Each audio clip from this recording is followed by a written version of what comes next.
తర్వాత నిన్న assembly section ఆజంతం గమనిస్తే చంద్రబాబు నాయుడు గారు బుగ్గన రాజేంద్రనాథ్ గారు ఆల్రెడీ 6,47,000 కోట్లుగా నేను లాస్ట్ విశ్లేషణలో చాలా క్లియర్గా చెప్పినాను. 6,47,000 కోట్లు రాష్ట్ర ఖజానా నుంచి ప్రత్యక్ష పరోక్ష పన్నుల రూపంలో ఆదాయ వనరులను జస్టిఫై చేసే లెక్కల బడ్జెట్లో 6,47 లక్షలు మాత్రమే అప్పు చేయబడింది అనేది ఎప్పుడైతే చెప్పబడిందో దాన్ని మళ్ళీ మండలిలో 14 లక్షలని యనమల రామకృష్ణుడు గారు స్థాయి కలిగిన వ్యక్తి, తర్వాత అపార అనుభవం ఉన్న చంద్రబాబు నాయుడు గారు కూడా నిన్న 10 లక్షలని మళ్ళీ ఓటంకించి చెప్పడం, ఒక విధంగా చూసుకుంటే ఆ ఫైనాన్సెస్ని ఎంత బాగా రక్తి కట్టించారంటే ఇప్పుడు పబ్లిక్ అకౌంట్ దాంట్లో మీకు ఒకటి గమనించగలిగితేనండి. ఇప్పుడు ఉదాహరణకి ఎంప్లాయీస్ యొక్క ప్రావిడెంట్ ఫండ్, నెక్స్ట్ గ్రాట్యుటీలు అటువన్నీ ఉంటాయి కదా, వాటిని పక్కదారి పట్టించారని చెప్పి దాన్ని మొత్తం అంతా జగన్మోహన్ రెడ్డి గారి ప్రభుత్వమే అన్యాక్రాంతం చేసింది అన్నట్టుగా మాట్లాడారు, నిధులు మళ్లించారని.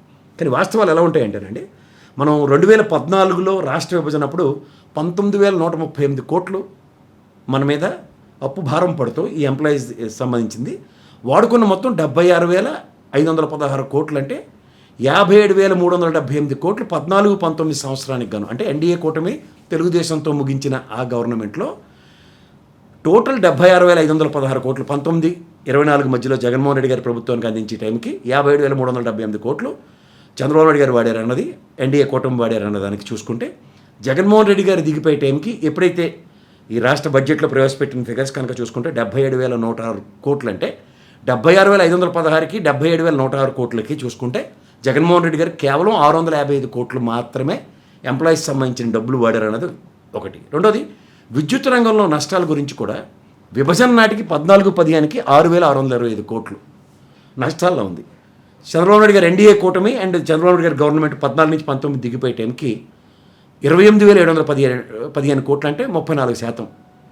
జగన్మోహన్ రెడ్డి గారు దిగిపోయే టైంకి 23-24కి 29,110 కోట్లు. అంటే ఈ వ్యత్యాసం ఒకసారి గమనించగలిగితే విద్యుత్ రంగం అప్పులు విభజన నాటికే 29,552 కోట్లు ఉంటే, చంద్రబాబు గారు దిగిపోయే టైంకి 86,215 కోట్లు ఉంటే, అంటే బాబు గారు చేసింది, అంటే ఎన్డీఏ కూటమి చంద్రబాబు నాయుడు గారు తెలుగుదేశం గవర్నమెంట్ చేసింది 56,664 కోట్లు. ఇది కాగ్ 24% కింద డిక్లేర్ చేసింది, అది కాగ్ రిపోర్ట్లో. అలాగే జగన్మోహన్ రెడ్డి గారు దిగిపోయే టైంకి 1,22,518 కోట్లు, అంటే జగన్ చేసింది 36,603 కోట్లు, అంటే కాగ్ 7% మాత్రమే దాన్ని డిక్లేర్ చేసుకుంటూ వచ్చింది. ఇప్పుడు ఇదే విధంగా ట్రూ అప్ ఛార్జెస్ని కనుక మీరు గమనించగలిగితే 14-19 విద్యుత్ ఛార్జీలు 6,625 కోట్లు, అంటే 28,715 కోట్లకు పెరిగాయి. కానీ బాబు గారు ప్రభుత్వం వాటిని భరించలేదు కాబట్టి నష్టాలు 22,089 కోట్లు పెరిగాయి. ఇప్పుడు ఉదాహరణకి, ఎందుకంటే గతంలో జగన్మోహన్ రెడ్డి గారి గవర్నమెంట్లో ఒక దగ్గర 5-6 సార్లు విద్యుత్ ఛార్జీలు పెరిగాయి అన్న విషయం కనుక ప్రజల పరిగణలోకి తీసుకుంటే 2,300 కోట్లు మాత్రమే ట్రూ అప్ ఛార్జీల కింద వసూలు చేయబడ్డాయి, అంటే వెసెస్ 22,089 కోట్లు పెరిగిన దాంట్లోంచి. కానీ ఇప్పుడు బాబు గారి ప్రభుత్వం ట్రూ అప్ ఛార్జీలు 5 నెలల్లోనే 7,000 కోట్లు వేశారు. ఇప్పుడు ఈ 5 నెలల్లో ట్రూ అప్ ఛార్జీలు ఎంత ఆంధ్రప్రదేశ్ ప్రజల మీద భారం పడిందో ఒకసారి గమనించుకోండి. అంటే ఇంకో 12,000 కోట్లు మొత్తంగా, అంటే 12 + 7 కోట్లు కలిపితే 19,000 కోట్లు 5 సంవత్సరాల టెన్యూర్కి విద్యుత్ బకాయిల నేపథ్యంలో ట్రూ అప్ ఛార్జీల రూపంలో ప్రజల మీద భారం పడబోతోంది. ప్రభుత్వం అవసరాల కోసం విద్యుత్ డిమాండ్, ఇరిగేషన్, ప్రభుత్వ ఆఫీసులకి కరెంటు ఉంటుంది కదా, ఇప్పుడు ఉదాహరణకి ఉచిత కరెంటు కానీ, అలాగే గవర్నమెంట్ వ్యవస్థలు ఉన్న ఆఫీసులకి ఇచ్చే కరెంటు, అప్పుడప్పుడు చూసారా కరెంటు బకాయిలు చెల్లించకుండా కలెక్టర్ ఆఫీస్కి లైట్లు బంద్ చేశారనో, లేకపోతే ప్రభుత్వ రంగ వ్యవస్థలకి లైట్లు బంద్ చేశారనో మనం వార్తలు చూస్తుంటాం. దానికి సంబంధించిన అంశంలో 14-19కి మధ్యలో 31,800 కోట్లు కట్టవలసి ఉంటే ఆ ప్రభుత్వం 22,165 కోట్లు మాత్రమే భరించింది, కట్టిందన్నమాట. అంటే ఆ ప్రభుత్వం బకాయి 9,635 కోట్లు వస్తాయి.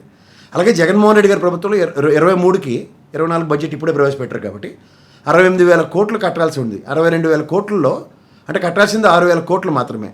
అంటే తదుపరి తలసరి ఆదాయం విషయం కూడా ఇప్పుడు ట్రూ అప్ ఛార్జెస్తో కలిపి చెప్పుకుంటే, ఇప్పుడు తలసరి ఆదాయం విషయంకి వస్తే 18-19లో 1,54,031, 18వ స్థానంలో ఉంది ఆంధ్రప్రదేశ్ రాష్ట్రం. 22-23 ఆర్థిక సంవత్సరం ముగిసే సమయానికి, అంటే ఎలక్షన్స్ ఇయర్ ముందున 2,19,881 రూపాయలతో, అంటే 15వ స్థానంలో తలసరి ఆదాయంలో ఉంది, అంటే సామాన్య ప్రజలది. అలాగే జీడిపి, నేను నిన్న విశ్లేషణలో చెప్పిన జీడిపి జిఎస్టీ పట్టి స్టేట్ కంట్రిబ్యూషన్ కనుక చూసుకోగలిగితే 14-19 సంవత్సరాలకు గాను 4.47% అగ్రిగేట్ అనుకుంటే, జగన్మోహన్ రెడ్డి గారి గవర్నమెంట్లో 19-24 మధ్యలో 4.83%, అంటే సంపద సృష్టి ఆదాయం అన్న దగ్గర కూడా 1924 వరకు బాబు గారి పాలనలో ఇది కేవలం 12.4% మాత్రమే ఆదాయం. 2004-9 అంటే 1990 నుంచి 2004 దాకా తెలుగుదేశం గవర్నమెంట్ ఉన్నప్పుడు పెరిగిన రాష్ట్ర ఆదాయాన్ని కనుక మీరు పరిగణలో తీసుకుంటే 12.4%. 4 నుంచి 9 అంటే జగన్మోహన్ రెడ్డి గారు నాన్నగారు రాజశేఖర రెడ్డి గారి గవర్నమెంట్లో ఆదాయం 21.6%. అలాగే 19-14 మధ్యలో రోసయ్య గారు కిరణ్ కుమార్ రెడ్డి గారి గవర్నమెంట్ చూసుకుంటే 14.4% కింద. అలాగే 14 నుంచి 19 దాకా చంద్రబాబు నాయుడు గారి పాలనలో చూస్తే రాష్ట్ర విభజనప్పుడు మన ఆదాయం 6% మాత్రమే. 19 నుంచి 24 మధ్యలో జగన్మోహన్ రెడ్డి గారి ప్రభుత్వం చూసుకుంటే అది పెరిగిన రాష్ట్ర ఆదాయం 16.7% కింద అభివర్ణించబడింది. ఇప్పుడు అదే విధంగా చూసుకుంటారండి, అభివృద్ధి కోసం ఖర్చు పెట్టేది క్యాపిటల్ ఎక్స్పెండిచర్ అంటారు. ఈ క్యాపిటల్ ఎక్స్పెండిచర్ కూడా 14-19 కాలంలో ఎన్డీఏ కూటమి చంద్రబాబు నాయుడు గారి పాలనలో చూసుకుంటే 13,860 కోట్లు మాత్రమే ఖర్చు పెట్టబడింది. అలాగే జగన్ గారి పాలనలో అంటే వైఎస్ఆర్సీపీ గవర్నమెంట్ 19 నుంచి 24 దాకా చూసుకుంటే సగటున 15,632 కోట్లు సాలున ఖర్చు పెట్టడం జరిగింది. అంటే 13,000 కోట్లు పోర్టుల నిర్మాణం ఖర్చు లెక్కించారా లేదా అన్నది కూడా ఇంకా మనం పరిగణలోకి తీసుకోవాలి. ఎందుకంటే నాకు తెలిసి క్యాపిటల్ ఎక్స్పెండిచర్ అనుకుంటే ఇప్పుడు ఆర్బీకే సెంటర్లు కానీ, నాడు నేడు స్కూళ్ళ పరివర్తన కానీ, అలాగే సచివాలయ వ్యవస్థలు కానీ కట్టింది మీరు చూసుకోగలిగితే విలేజ్ క్లినిక్లతో చూసుకుంటే ఇవన్నీ ఇన్ఫ్రాస్ట్రక్చర్ కింద అభివర్ణించబడతాయి. అలాగే పోర్టుల నిర్మాణం, వైద్య కళాశాలలు. ఇప్పుడు మీరు నిన్న మన వైద్య శాఖ మంత్రి గారు గట్టిగా అరుస్తూ మాడారు, చూసారా బిల్డింగ్లు కట్టారు కానీ హాస్టల్ బిల్డింగ్ లేవి, కాలేజ్ బిల్డింగ్ లేవు అని అడుగుతున్నారు. 5టికి కొన్నిట్లో హాస్టల్ బిల్డింగ్లు కాలేజీలతో కూడా ఫంక్షనింగ్ ఉన్నాయి, మిగిలిన వాటికి అన్న దగ్గర చూసుకుంటే ఆ బిల్డింగ్లు కూడా క్యాపిటల్ ఎక్స్పెండిచర్ కిందే మన రాష్ట్ర పరిధిలోకే పరిగణలోకి తీసుకుంటే ఓవరాల్గా రాష్ట్రం ఖర్చు పెట్టింది ఏదైతే ఉందో అన్నదానికి చూసుకుంటే ఈ వైఎస్ఆర్సీపీ గవర్నమెంట్ కనుక చూసుకుంటే రాష్ట్ర ఖజానాలో 100 కోట్లు మాత్రమే ఉన్నాయని చెప్పిన యనమల రామకృష్ణ గారి ఫిగర్లో నవరత్నాల పథకాలు 98% సక్సెస్ రేషియో చూశారు.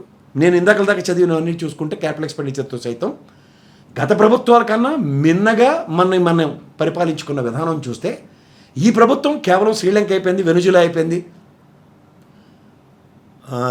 ఈ విధంగా దాన్ని అపవాసుపాలు చేసుకుంటూ ముందుకెళ్తున్న తరుణంలో వాస్తవాలు బడ్జెట్ సమావేశాల్లో ఒకదాని తర్వాత ఒకటి ప్రజల్లోకి చర్చించడానికి, ప్రజల్లో నిజమైన బడ్జెట్ సమావేశాల్లో వాస్తవాలు ప్రజలకి పరిచయం చేయడంలో సక్సెస్ అవుతున్నారు. ఈ మాటకు వస్తే ఈ 6 సంక్షేమ పథకాలు ఏవైతే ఈ ప్రభుత్వం ఇస్తారన్న దగ్గర చూసుకుంటే ఏమి ఇచ్చారన్నది ప్రశ్నగానే మిగిలిపోతుంది. కంపేరిటివ్ నిన్న దీనికి గత ఆర్థిక మంత్రి బొగ్గన రాజేంద్ర గారు కూడా బ్యాంక్ అప్పు ప్రభుత్వం ఇవ్వాల్సింది 2 అప్పులు డబుల్ ఎంట్రీలు చేసి ఇప్పుడు లెక్కలు మాడుతుంటే అది 10 లక్షల కోట్లు, లేకపోతే యనమల రామకృష్ణ గారు చెప్పిన 14 లక్షల కోట్లు కన్నా అభివర్ణించబడుతున్నాయి. ఇదే కనుక క్లియర్గా బుగ్గన రాజేంద్రనాథ్ గారు మాటలను ఏకీభవిస్తూ పయ్యావల కేశవ్ గారు పెట్టిన బడ్జెట్ కనుక చూసుకోగలిగితే 6,47,000 కోట్లే కొట్టొచ్చినట్టు కనబడుతున్నాయి. మీకు ఇవాళ ఇంకో విషయం చెప్పొచ్చు, ఈ లెక్కల్లో ఏమైనా తేడాలు ఉంటే నేను గుంజీలు తీస్తాను, మొట్టికాయలు తీస్తానంటే నేను చంద్రబాబు నాయుడు గారి స్థాయి మాది కాదు. కానీ చంద్రబాబు నాయుడు గారికి ఉన్న అపార అనుభవంలో ఒక్కసారి ఈ లెక్కలకు సంబంధించిన విషయంలో పయ్యావల కేశవ్ గారు ఇచ్చిన దాన్ని కాంట్రడిక్ట్ చేస్తూ ఆయన ఇచ్చిన ఆద్యంత ఉపన్యాసంలో ఎంతవరకు సమంజసం అన్నది ఒక్కసారి విశ్లేషించుకుంటే బాగుంటుందని నా అభిప్రాయం. ఓవరాల్గా ఈ డేటాకు సంబంధించిన విషయంలో కానీ ఉదాహరణకి ఆర్టీసీ బస్సులో దుర్వినియోగం అనే అపవాదు మోసిన వైఎస్ఆర్సీపీని కనుక చూస్తే మహానాడుతో కంపేర్ చేస్తే మహానాడులాడడానికి బస్సులు తెలుగుదేశం పార్టీ హైర్ చేసుకున్న ఉదంతాలు నాకు తెలుసు. When it comes to the other party same ruling party అన్న నెపానికి రాష్ట్ర ఖజానానికి పెనుభారం పెట్టే కార్యక్రమాలు ఎవరైనా తెరలేపుతారంటే అది వాస్తవ దూరం అన్నది ప్రజలు గ్రహించగలిగితే చాలు. అలాగే నిత్యావసర వస్తువుల విషయంలో ఈ ప్రభుత్వ విధానాలు, ఎందుకంటే ధరల స్థిరీకరణ నిధి కనుక ఎప్పుడైతే ప్రవేశపెట్టబడలేదో, అలాగే రేషన్ షాపుల పరంగా దగ్గర 1,54,00,000 పైచిలుక రేషన్ కార్డులు ఉన్న ఆంధ్రప్రదేశ్లో ప్రజల పరిరక్షణార్థం జస్ట్ 1% పామాయిల్ ఇస్తున్నాం అని చెప్తున్న దగ్గర 5 కోట్ల ప్రజలు ఎక్కడ, 1,54,00,000 రేషన్ కార్డులు ఎక్కడ, అందులో 1% ప్రజలకే రేషన్ అందించిన ఉదంతం ఎంత, సబ్సిడీ రేట్ల గురించి చెప్తున్నారు. అలాగే మీరు ఏ విధమైన చూసుకుంటే గనుల విషయంలో కూడా అపవాదం మోసిన వెంకటరెడ్డిని ఏమి కాకుండా బెయిల్ ఇచ్చి బయటికి తీసుకొచ్చి ఎవరు క్లీన్ చిట్లు ఇచ్చుకుంటున్నారో ఒకదాని తర్వాత ఈ సమావేశాలు ఇంకొంచెం పేస్ పెంచుతూ ఒకదాని తర్వాత ఒకటి పెట్టుకుంటూ వెళ్తే ఎవరు అపోజిషనా ఎవరు రూలింగా అన్నది కొట్టొచ్చినట్టు కనబడుతూనే ఉంది. రూలింగ్ పార్టీగా ఉంటూ కూడా గత ప్రభుత్వాన్ని అబాసుపాలు చేసే కార్యక్రమంలో తెలుసో తెలియకో ప్రతి విషయంలోనూ సెల్ఫ్ గోల్ వేసుకుంటున్నారని నా విశ్లేషణ. ధన్యవాదాలు.